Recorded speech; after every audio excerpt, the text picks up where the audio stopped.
Hello everyone, I Sania, Faculty of BCA Department from Tecnia Institute of Advanced Studies. Today I am going to represent a lecture on asynchronous data transfer. This scheme is used when speed of input-output devices do not match with microprocessor and timing characteristics of input-output devices is not predictable. In this method, process indicates the devices and check its status. As a result, CPU has to wait till input-output devices is ready to transfer data. When devices is ready, CPU issues instructions for input-output transfer.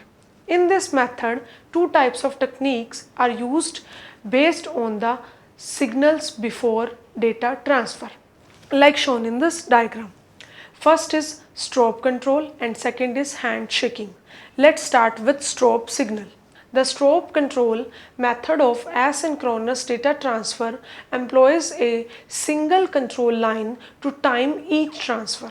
The strobe may be activated by either the source or the destination unit.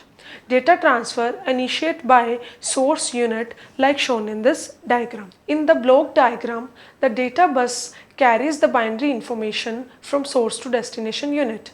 Typically, the bus has multiple lines to transfer an entire byte or word. The strobe is a single line that informs the destination unit when a valid data word is available. The timing diagram, the source unit first places the data on the data bus. The information on the data bus and strobe signal remain in the active state to allow the destination unit to receive the data. Data transfer initiated by the destination unit.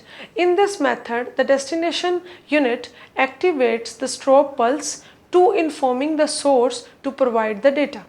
The source will respond by placing the requested binary information on the data bus. The data must be valid and remain in the bus long enough for the destination unit. The data must be valid and remain in the bus long enough for the destination unit to accept it. When accepted, the destination unit then disable the strobe and the source unit removes the data from the bus like shown in this diagram. Next is disadvantages of strobe signal. The disadvantage of strobe method is that the source unit initiates the transfer has no way of knowing whatever the destination unit has actually received the data item that was placed in the bus. Similarly, a destination unit that initiates the transfer has no way of knowing whatever the source unit has actually placed the data on the bus. The handshaking method solves this problem. Next method is handshaking. The handshaking method solves the problem of strobe method by introducing a second control signal that provides a reply to the unit that initiates the transfer. Principles of handshaking. The basic principle of the two-wire handshaking method of data transfer is as following. One control line is in the same direction as the data flows in the bus from source to destination.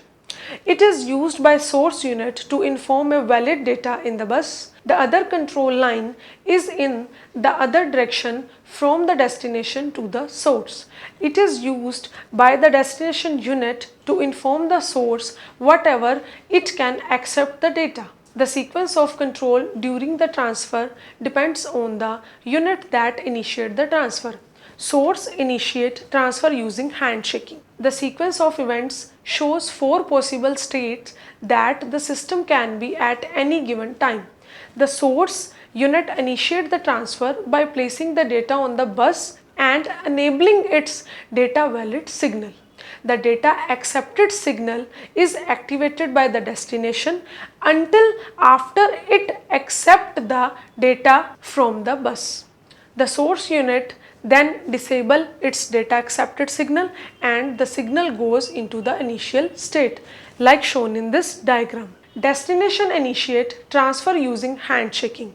The name of the signal generated by the destination unit has been changed to ready for the data to reflect its new meaning. The source unit in this case does not place data on the bus until after it receives the ready for data signal from the destination unit. From there on, the handshaking procedure follows the same pattern as in the source initiate case, like shown in this diagram. The only difference between source initiate and the destination initiate transfer is in their choice of initial state. Advantages of handshaking method. The handshaking scheme provide degree of flexibility and reliability because the successful completion of data transfer relies on active participation by both units. If any of one unit is fault, the data transfer will not be completed. Such an error can be detected by means of an timeout mechanism which provides an alarm if the data is not completed within time. Next is asynchronous serial transmission. The transfer of data between two units is serial or parallel. In parallel data transmission, n bit in the message must be transmitted through n separate conductor path. In serial transmission, each bit in the message is sent in sequence one at a time. Parallel transmission is faster, but it requires many wires. It is used for short distances and where speed is important. Serial transmission is slower but is less expensive. In asynchronous serial transfer, each bit of message is sent a sequence at a time and binary information is transferred only when it is available. When there is no information to be transferred, line remains idle. In this technique, each character consists of 3 points. First is start bit, next is character bit, and third one is stop bit. Let's give the explanation of 3 bits. First is start bit. First bit called start bit is always 0 and used to indicate the beginning character. Next is stop bit. Last bit called stop bit is always 1 and used to indicate end of characters. Stop bit is always in the one state and frame the end of the character to signify the idle or the wait state. Next is character bit. Bits in between the start and the stop bit are known as character bit. The character bits always follow the start bit like shown in this diagram. Serial transmission of asynchronous is done in 2 ways. First is asynchronous interface communication like first in first out buffer. Next is asynchronous communication interface. It works with both a receiver and a transmitter. Its operation is initiated by CPU by sending a bytes to the control register. The transmitter register accepts a data bytes from CPU through the data bus and transfer to a shift register for serial transmission. The receiver portion receives information into another shift register, and when a complete data byte is received, it is transferred to receive register. CPU can select the receiver register to read the bytes through the data bus. Data in the status register is used for input and output flags. The next is first in first out buffer. First in first out buffer is a memory unit that stores information in such a manner that the first item is in the item first out.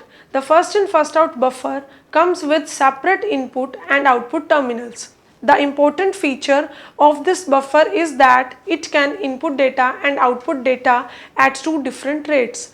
When placed between 2 units, the first in first out can accept data from the source unit at one rate of the transfer and deliver the data to the destination unit at another rate.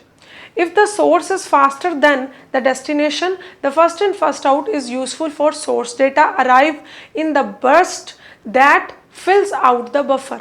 First in first out is useful in some applications when data are transferred asynchronously. I hope you understand the topic of asynchronous data transfer. Like, share and subscribe Tecnia TV. Thank you so much.